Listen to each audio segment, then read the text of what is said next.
নমস্কাৰ এই মুহূৰ্তত আহি পৰিছে ৰাতিপুৱাৰ কেইবাটাও গুৰুত্বপূৰ্ণ খবৰ আজি 16 মে অসমৰ লগতে ভাৰতৰ বিভিন্ন প্ৰান্তৰ পৰা এনে ধৰণৰ খবৰসমূহ নিতৌ চাবৰ কাৰণে চেনেলটো সাবস্ক্ৰাইব কৰি ভিডিঅ'টোত এটা লাইক কৰি দিব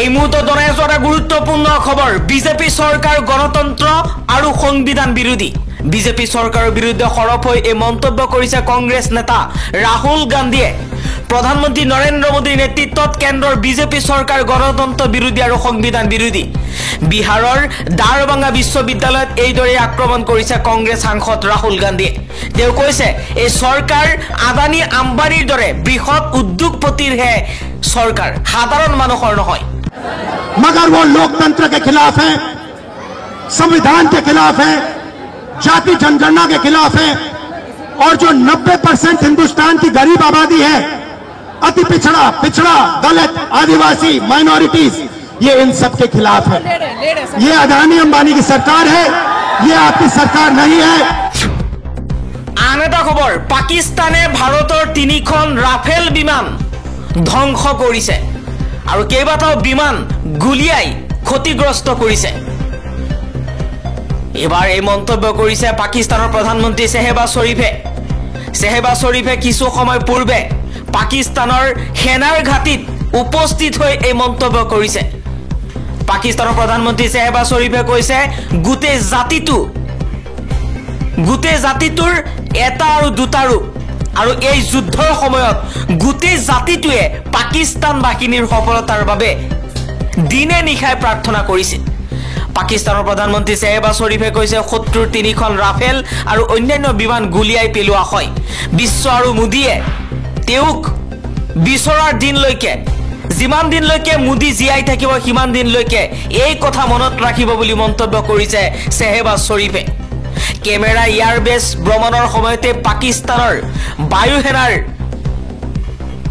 হৈতে বাৰ্তালাপ কৰি এই মন্তব্য কৰিছে পাকিস্তানৰ প্ৰধানমন্ত্ৰী শেহবাজ শৰীফে পৰৱৰ্তী খবৰ নলবাৰীৰ বাজানী মণ্ডল বিজেপিৰ সভাপতিৰ পৰা মিণ্টু তামুলী অব্যাহতি মিণ্টু তামুলীৰ স্থানত মণ্ডল বিজেপিৰ নতুন সভানেত্ৰী নিযুক্তি হিচাপে চপলা মেধি ৰাজবংশীক নিযুক্তি তৎকালে কাৰ্যকৰী হোৱাকৈ চপলা মেধি ৰাজবংশীক নিযুক্তি দিয়া হৈছে পত্ৰযোগে নতুন মণ্ডল সভাপতি নিযুক্তি দিছে সভাপতি দিলীপ শইকীয়াই আন এটা খবৰ ৰাহুল গান্ধীক গ্ৰেপ্তাৰ কৰিব পাৰে ৰাহুল গান্ধীৰ বিৰুদ্ধে দাৰভাঙ্গা প্ৰশাসনৰ এজাহাৰ দাখিল বিএনএছৰ দ্বাৰা 163 উলংঘনৰ অভিযোগত এজাহাৰ দাখিল কৰা হৈছে ৰাহুল গান্ধীৰ বিৰুদ্ধে অনুমতি অবিহনে দাৰভাঙ্গাৰ হোষ্টেলত প্ৰৱেশ কৰাৰ অভিযোগ আম্বেদকাৰ ছাত্ৰাবাসত প্ৰৱেশ কৰি ছাত্ৰসকলৰ সৈতে মিলিত হৈছিল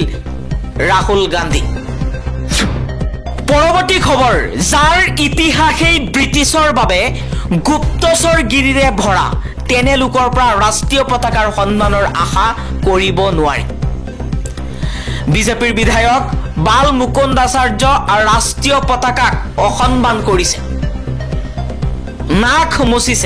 মুখ মচিছে ৰাষ্ট্ৰীয় পতাকাৰে দেশ ভক্তিৰ পাঠ দিয়াৰ নামত যিজনে গুণ্ডামি কৰে তেওঁ নিজেই দেশৰ স্বাভিমান জাতীয় পতাকাখনক সন্মান নকৰে এইগৰাকী বিজেপিৰ বিধায়কে জাতীয় পতাকাক অসন্মান কৰিছে এইগৰাকী বিধায়ক হৈছে বিজেপিৰ বিধায়ক বাল মুকুন্দাচাৰ্য তেওঁ জাতীয় পতাকাক অপমান কৰিছে এতিয়া সামাজিক মাধ্যমত ভাইৰেল হৈ পৰিছে এই ভিডিঅ' তাৰ পাছতে ক্ষমা প্ৰাৰ্থনা কৰিছে বিজেপিৰ বিধায়কগৰাকী আন এটা খবৰ গাজা যুদ্ধলৈ আমেৰিকাৰ সমৰ্থনৰ প্ৰতিবাদ কৰি গ্ৰেপ্তাৰ হৈছে বেন এণ্ড জেৰিৰ সহ প্ৰতিষ্ঠাতা বেন জেৰি আইচক্ৰীমৰ সহ প্ৰতিষ্ঠাপক তথা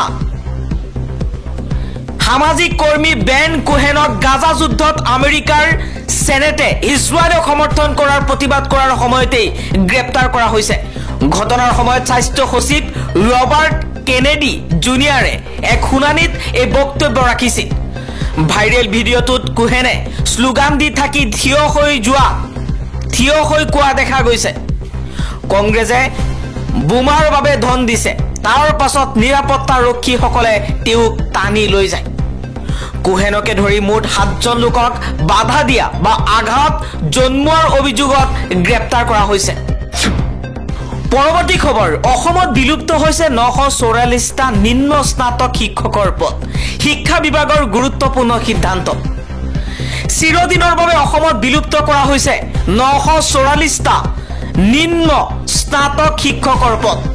ৰাজ্যৰ বিভিন্ন স্থানৰ LP আৰু UP বিদ্যালয়ত আছিল এইসমূহ পদ। হাইস্কুল পৰ্যায়ত শিক্ষকৰ ন্যূনতম শিক্ষাগত অৰ্হতা স্নাতক। ইয়াৰ বাবে বিলুপ্তি ঘটোৱা হৈছে 944টা নিম্ন স্নাতকৰ পদ।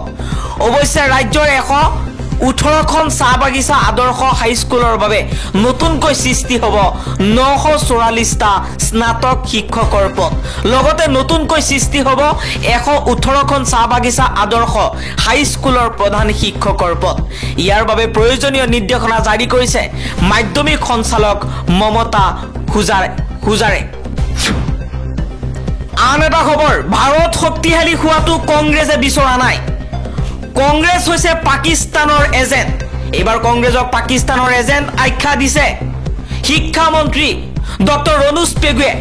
কংগ্ৰেছ পাকিস্তানৰ এজেণ্ট। কংগ্ৰেছে ৰাফেল অস্ত্ৰ ক্ৰয় কৰাত বাধা প্ৰদান কৰিছিল। ভাৰত শক্তিশালী হোৱাটো কংগ্ৰেছে বিচৰা নাছিল বুলি মন্তব্য কৰিছে ৰণোজ পেগুৱে। পৰৱৰ্তী খবৰ, বিতৰ্কলৈ নানিব ছুফিয়াক। ছুফিয়াৰ পৰিয়ালটোৱে সদায় ভয়াম ৰাষ্ট্ৰীয়গ্ৰমৰ নীতি অনুসৰণ কৰি আহিছে। ছুফিয়াৰ পিতৃয়ে কৈছে, আমি প্ৰথমে ভাৰতীয় আৰু তাৰ পাছত মুছলমান। আমি কেৱল আমাৰ দেশৰ কথাহে চিন্তা কৰোঁ। নাৰীক পূজা কৰাৰ দেশ ভাৰত। নাৰীক উপযুক্ত সন্মান দিয়া সভ্যতা আৰু সংস্কৃতি প্ৰবাহিত হৈ আছে এই উপমহাদেশৰ ইতিহাসত। তেনে ইতিহাস আকৌ এবাৰ প্ৰত্যক্ষ কৰিছিল দেশবাসীয়ে। শত্ৰু ৰাষ্ট্ৰৰ ওপৰত সন্ত্ৰাসবাদৰ বিৰুদ্ধে চলা যুদ্ধখনৰ প্ৰবক্তা হৈছিল 2 বীৰাংগনা। ইয়াও দেশৰ সমগ্ৰ নাৰী জাতিৰ বাবে আছিল গৌৰৱৰ ক্ষণ। হিন্দুৰ মচি দিয়া সন্ত্ৰাসবাদীক সিন্দুৰ নামৰ সামৰিক অভিযানে ইয়াৰ প্ৰত্যুত্তৰৰ শেহতীয়া খবৰ দেশবাসীক তেওঁলোকে জনাইছিল। ভাৰতীয় নাৰীৰ সাহসিকতা, বীৰত্ব, সংস্কাৰৰ প্ৰতীক হৈ জিলিকিছিল কৰ্ণেল ছফিয়া কুৰেশ্বি আৰু উইং কামাণ্ডাৰ ভূমিকা সিং। প্ৰতিজন দেশবাসীয়ে তেওঁলোকৰ এই উদ্যমিতালৈ গৌৰৱ কৰাৰ সময়তেই এজন দায়িত্বশীল মন্ত্ৰীয়ে কৰা অদায়িত্বশীল মন্তব্যই সকলোকে ক্ষোভিত কৰি তুলিছে। তেওঁ কোন দলৰ সেয়া বিচাৰ্য বিষয় নহয়। তেওঁ কিমান ক্ষমতাশালী মন্ত্ৰী সেয়া চৰ্চা হোৱা নাই। কেনেকৈ ক'ব পাৰে এজন নেতাই এনে কথা? ক'ত তেওঁলোকৰ চিন্তাধাৰা? মধ্যপ্ৰদেশৰ সেই জনজাতি কল্যাণ দপ্তৰৰ মন্ত্ৰী বিজয় শাহে ক'ত সাহস পালে এগৰাকী সাহসী মহিলা সেনা বিষয়াৰ বিৰুদ্ধে এই কথা ক'বলৈ? সাম্প্ৰদায়িকতাৰ ভূতে তেওঁলোকৰ গাত এনেদৰে লম্বি আছে যে তেওঁলোকে কেৱল হিন্দু মুছলমান দেখা পায়। আচল দেশদ্ৰোহী এইসকল নেতাহে, যাৰ বাবে এই ক্ষমতাশালী নেতাক প্ৰশাসনে বিশেষ ক্ষমতা গ্ৰহণ নকৰিলেও দেশৰ ন্যায়ালয়ে সেইসকল লোকৰ মানসিকতাক ধিক্কাৰ দি তেওঁলোকৰ বিৰুদ্ধে গোচৰ ৰুজু কৰাৰ নিৰ্দেশনা দিব লগা হ'ল। এই কাণ্ডক পৃথকতাবাদী চিন্তাৰ উচতনি আখ্যা দি একতা, উদ্যম, শৃংখলা, ত্যাগ আৰু এক অপমান বুলি ন্যায়ালয়ে গণ্য কৰিছে। মুছলমান হোৱাটোৱেই তেওঁৰ অপৰাধ হ'ব নোৱাৰে। তাৰ আধাৰতে কোনো মন্ত্ৰীয়ে তেনে এগৰাকী সাহসী মহিলা সেনা বিষয়াক সন্ত্ৰাসবাদীৰ ভগ্নী আখ্যা দিয়াৰ কি যুক্তি থাকিব পাৰে? ছফিয়া কুৰেশ্বি এগৰাকী ভাৰতীয় নাৰী। তেওঁ সেৱা তেওঁলোকৰ বংশত আছে। দেশ সেৱা তেওঁলোকৰ বংশত আছে। তেওঁৰ পিতৃ মোহাম্মদ কুৰেশ্বি আছিল BSFৰ সুৱেদাৰ। তেওঁৰ খুৰাকো সেনা বাহিনীত কৰ্মৰত আছিল। তেওঁৰ ককাক আছিল ভাৰতীয় সেনাৰ জোৱান।